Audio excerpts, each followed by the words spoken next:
সঞ্চালক মহাশয়কে আজকের এই সুন্দর একটা পরিবেশে এই সরকারি অনুষ্ঠানে আমি প্রত্যেককেই যারা আপনারা উপস্থিত হয়েছেন আমার আন্তরিক ভালোবাসা অভিনন্দন জানাচ্ছি, নতুন বছরের শুভেচ্ছা জানাচ্ছি।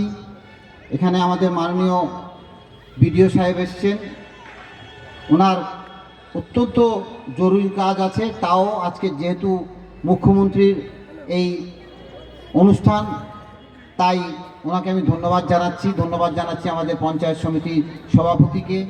এখানে কৃষি কর্মাধ্যক্ষ আছেন, এই পঞ্চায়েতের প্রধান মহাশয়া আছেন, আরও অন্যান্য জনপ্রতিনিধিরা আছেন, সর্বোপরি আপনারা আছেন। এখানে বলার কিছু নেই, যা বলেছেন মুখ্যমন্ত্রী বলে দিয়েছেন। আমরা শুধু একটা জিনিস বলবো, অনেকেই আসে আমার কাছে যে দাদা আমার এখনও ঘর হয়নি, আপনারা একটু অপেক্ষা করুন। যারা আজকে পেয়েছেন প্রায় 4,731 মতো বিডিও সাহেব বলছেন এই ব্লকে আমরা দিতে পেরেছি এই বাংলার বাড়ি।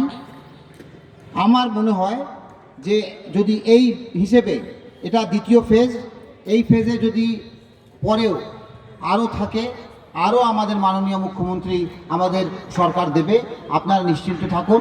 আপনারা শুধু অপেক্ষা করুন, নামটা লিখে রাখুন, যে যার নিজের পঞ্চায়েতে। আজ সে এইরকম অনুষ্ঠান কিন্তু পঞ্চায়েতে চলছে এবং 4,700 মতো বাড়ি, বাংলার বাড়ি আমরা বিলি করতে পেরেছি।